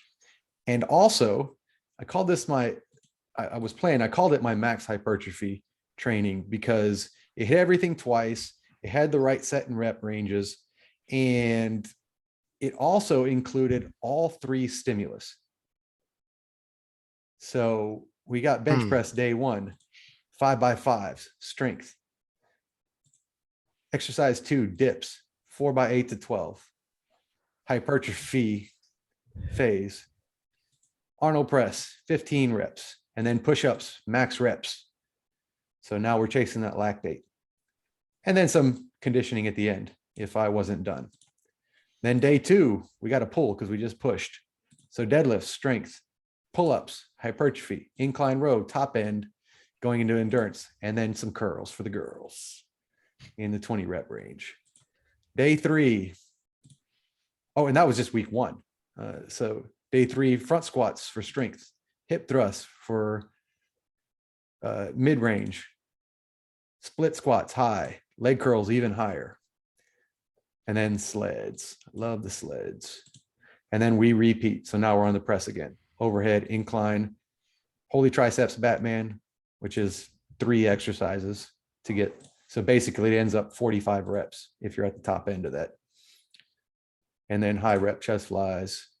So yeah, I only have a case study of one. It did well for me, but no, I think Brandon did it too. I remember him saying he liked it, except the high rep split squats really sucked. But yes, they do. but yeah, so I think it kind of played on all those. Again, case study of one. We don't have any research behind that. If anybody wants to try it, DM me and pay me money and I'll send it to you. Anything else you want to add? I guess we can go through a quick review bullet point. Yeah. All right. So if you want to get swole, bro, have realistic expectations, have realistic evaluations of where you currently are. And then keep in mind that what you need to do in order to not pump your body full of foreign substances that are potentially harmful. Well, they're not potentially harmful, they are harmful. It's just how much damage they will do and when they'll do it. You need 5 to 20 reps in the 8 to 12-ish range as a base. But then you're going to want to overcome that adaptation. You're going to want to start mixing other things in. Okay, so long-term programming then. So the key is with long-term programming is you can't do the same thing all the time. Mm-hmm. All right. So if your focus is getting swole, bro, what I would recommend is starting with that high rep GP. I recommend that for everybody because, and this is going into training. This is, if you're highly trained, I still recommend it, but it can be a shorter time. Yes. But going to the GP, if you're untrained, you're going to get growth from that. If you're untrained, you're going to get growth from anything, but that's the safest way. Then go into the range we just talked about, 5 to 20 sets. Find out where you are, because this is going to the long term. So 5 to 20 sets, 8 to 12 reps, 2 days a week. Well, totaling to 5 to 20 sets over those 2 days. At least 2 days a week, can be 3 if you recover quickly, or if you do low volume on each day. Then go into, so if you're just beginning, GP, hypertrophy, go back to GP for a couple of weeks, hypertrophy again, strength, short GP, hypertrophy, strength, short GP, hypertrophy, strength, power. So now we're adding some explosive movements, and now we're getting a different stimulus, which is, again, we talked about at the very beginning of the programming part. Whatever you're not used to is going to give you the most benefit. So now we're adding explosive movements. So you're going to get some benefit from that. Quick GP again, hypertrophy, strength, and power. It's not your focus. So you can go ahead and mix them up now. But again, we're getting more advanced. So rewind the 30 seconds. I went through those, write it down. GP, hypertrophy, strength, GP, hypertrophy, strength, power, GP, hypertrophy, strength, and power together. And then just lather, rinse, repeat, maybe change up the motions every once in a while. Stick to the things you like. That's fine, but make sure you get it well-rounded. But yeah, that pattern right there will get you what you need. And you're hitting hypertrophy more than you're hitting anything else. So when I look at goals, I still try to get them everything, but I shift to redo what they want more and more often. And that's kind of a good pattern if hypertrophy is your goal, because you're getting all the stimulus, you're getting stronger. So next time you hit hypertrophy, the 8 to 12 is going to have more volume load. So if you could do 100 pounds for 8 reps of whatever exercise it is, then you do a strength phase. The next time around, you can do 120 pounds for 8 reps. The next time you get to that thing, you can do 130 pounds for 8 reps. Now that's how you know you're adding those filaments instead of just the fluff, the cytoplasm. So, and get your sleep. And get your sleep. Don't drink too much. I want to do right now. Yeah. Well, it's funny because you go down the literature on alcohol and health. One common trait amongst all centennials is they, for the most part, is moderate drinking is one of the highest correlating factors. But what we talked about, what I gave you my range was with that 0.5 per kilogram, that would put me in moderate drinking category. And so it's still in the range where it's not going to affect too much of your body. But at the same time, there's also a stress relieving aspect to it. There's also a little bit of a calming aspect to it. So it's kind of that balance between the mental and the physical, where you can kind of get away with a little bit from the physical side, but also get a little bit of that mental benefit from it. I bet that's my theory on what it is. Of course, the studies written on it are like, it's inconclusive. Why? But it seems this range is okay. That's an even better place to end it. Of what is our motto? There are no solutions, only trade-offs. So whatever fitness program you're looking at, figure out what the trade-offs are, and if you're willing to accept those trade-offs, or if you need to tweak something. And we can get into fancier programming later, because I purposefully left out things like drop sets and pyramids and all of that, which if you're a novice, is someone's trained 1 to 3 years on average, if they've done it consistently. If you're in that range, this is the one for you. Yeah. If you're in that intermediate, that 3 to 6, 7 year range, or advanced after that, then we'll go into that kind of stuff later. Because don't get fancy if you're a novice. If someone's selling you that crazy thing with fancy names in it, stick to a basic program for now. And then you can add all that stuff later. Yep. All right. So anything else? Go do it, and we will see y'all next time. Yeah. Be healthier, people.